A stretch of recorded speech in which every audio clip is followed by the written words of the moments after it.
Squad, back on another videos. Y'all see we got You Have No Rights, George Carlin.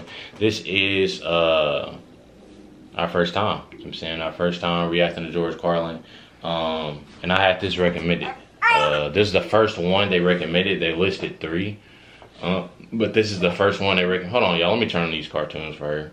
She be tweaking out and stuff, y'all. So y'all gotta bear with me a little bit. Let's see. Anyways, though. This is our first time reacting to George Carlin, you feel me? Definitely ready to go ahead and jump in this. You already know what it is, you feel me? Hit that subscribe button, hit that like button, you feel me? Let's get in this video. Customs. Swearing on the Bible. You understand? Oh, yeah, and if this blurred, you feel me? I got blocked. Just gotta say that, put that out there. They tell you to raise your right hand, place your left hand on the Bible. Does this stuff really matter? Which hand? Does God really give a fuck about details like this? Suppose you put your right hand in the Bible, you raise your left hand. Would that count? Or would God say, sorry, wrong hand, try again? And why does one hand have to be raised? What is the magic in this gesture? This seems like some sort of a primitive voodoo mojo shtick. Why not put your left hand on the Bible, let your right hand hang down by your side? It's more natural. Or put it in your pocket. Remember what your mother used to say? Don't put your hands in your pockets. Does she know something we don't know? Is this hand shit really important? Well, let's get back to the Bible, America's favorite national theatrical prop. Suppose the Bible they hand you to swear on is upside down, or backward, or both, and you swear to tell the truth on an upside down backward Bible.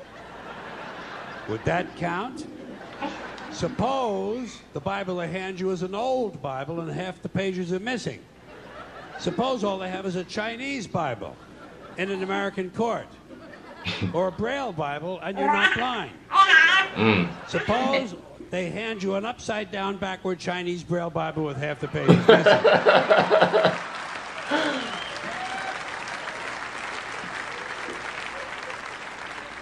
At what point does all of this stuff just break down and become just a lot of stupid shit that somebody made up? They fucking made it up, folks. It's make-believe. It's make-believe. Now, all right. Okay. The fact that he can give you facts and be funny with it at the same time. Yeah. That's a true comedian right there. Right. Here you go. The Bible aside, we'll get back to the science fiction reading later. The more important question is, what is the big deal about swearing to God in the first place? Why does swearing to God mean you're going to tell the truth? Wouldn't affect me. If they said to me, you swear to tell the truth, the whole truth, and nothing but the truth, to help you God, I'd say, yeah. I'll tell you about as much truth as the people who wrote that fucking Bible. How do you like that? Huh?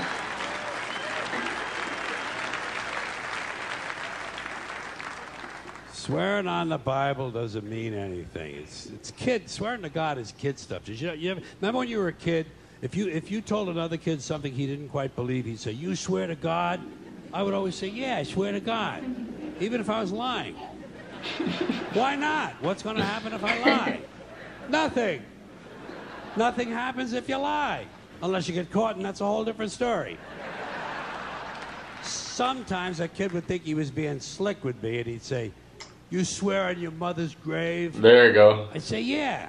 Why not? First of all, my mother was alive. She didn't even have a grave. Second of all, even if she was dead, what's she going to do? Rise from the grave and come and haunt me? Come and haunt me? All because I told a lie to an 8-year-old? Get fucking real, will you?" Will you?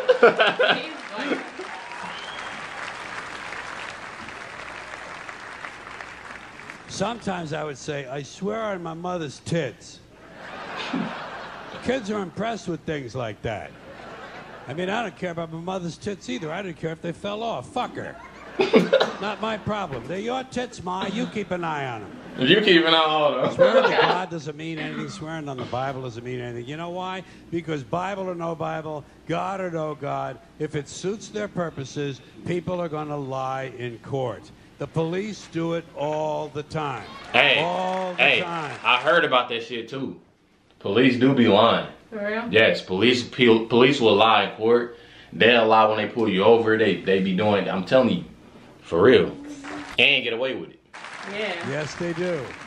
It's part of their job to protect, to serve, and to commit perjury whenever it supports the state's case. Swearing on the Bible is just one more way of controlling people and keeping them in line, and it's one more thing that holds us back as a species. Here's one more item for you, the last in our civics book. Rights. Boy, everyone in this country is always running around yammering about their fucking rights. I have a right, you have no right, we have a right, they don't have a right. Folks, I hate to spoil your fun, but there's no such thing as rights, okay? They're imaginary. We made them up, like the boogeyman. The Three Little Pigs, Pinocchio, Mother Goose, shit like that. Rights are an idea. They're just imaginary. They're a cute idea. Cute. But that's all. Cute and fictional. But if you think you do have rights, let me ask you this. Where do they come from? People say, well, they come from God. They're God-given rights. Oh, fuck, here we go again. Back to stage one. The God excuse. The last refuge of a man with no answers and no argument. It came from God. Anything we can't describe must have come from God. Personally, folks, I believe that if your rights came from God, He would have given you the right to some food every day, and He would have given you the right to a roof over your head. God would have been looking out for you. God would have been looking out for you. You know that? He would have been worried about making sure you have a gun so you could get drunk on Sunday night and kill your girlfriend's parents. But let's say it's true. Let's say God gave us these rights. Why would He give us a certain number of rights? The Bill of Rights of this country has 10 stipulations, okay? 10 rights. And apparently God was doing sloppy work that week because we've had to amend the Bill of Rights an additional 17 times. So God forgot a couple of things like slavery.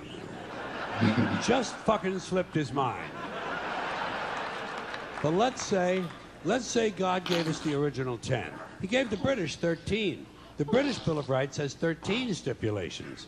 The Germans have 29. The Belgians have 25. The Swedish have only 6. And some people in the world have no rights at all. What kind of a fucking goddamn God-given deal is that? No rights at all? Why would God give different people in different countries different numbers of different rights? Boredom? Amusement? Bad arithmetic? Do we find out at long last, after all this time, that God is weak in math skills? Doesn't sound like divine planning to me. Sounds more like human planning. Sounds more like one group trying to control another group. In other words, business as usual in America. Now, if you think you do have rights, one last assignment for you. Next time you're at the computer, get on the internet, go to Wikipedia. When you get to Wikipedia, in the search field for Wikipedia, I want you to type in Japanese Americans 1942, and you'll find out all about your precious fucking rights, okay? All right. You know about it. You know about it.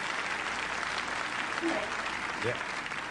In 1942, there were 110,000 Japanese American citizens and good standing, law-abiding people who were thrown into internment camps simply because their parents were born in the wrong country. That's all they did wrong. They had no right to a lawyer, no right to a fair trial, no right to a jury of their peers, no right to due process of any kind. The only right they had, right this way, into the internment camps. Just when these American citizens needed their rights the most, their government took them away. And rights aren't rights if someone can take them away. They're privileges. That's all we've ever had in this country is a bill of temporary privileges. And if you read the news even badly, you know that every year the list gets shorter and shorter and shorter. You see how sooner or later? That's crazy. Yeah. Sooner or later, the people in this country are going to realize the government does not give a fuck about them. Government doesn't care about you or your children or your rights or your welfare or your safety. It simply doesn't give a fuck about you. It's interested in its own power. That's the only thing, keeping it and expanding it wherever possible. Personally, when it comes to rights, I think one of two things is true. I think either we have unlimited rights or we have no rights at all. Personally, I lean toward unlimited rights. I feel, for instance, I have the right to do anything I please. But if I do something you don't like, I think you have the right to kill me. So where you gonna find a fairer fucking deal than that? So the next time some asshole says to you, I have a right to my opinion, you say, oh yeah? Well, I have a right to my opinion, and my opinion is you have no right to your opinion. Then shoot the fuck and walk away. Thank you. Hey, I ain't gonna cap y'all. I like him too. You feel me? I like him too.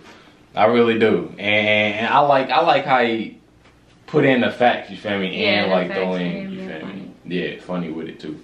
If it's other George Carlin videos y'all want us to react to, make sure y'all comment down below. Let us know. As y'all can see, she tired, and I don't know why she up right now, but she tired. It's nap time. She was only asleep for about a good 10 minutes and woke back up, and now she's trying to fight her sleep.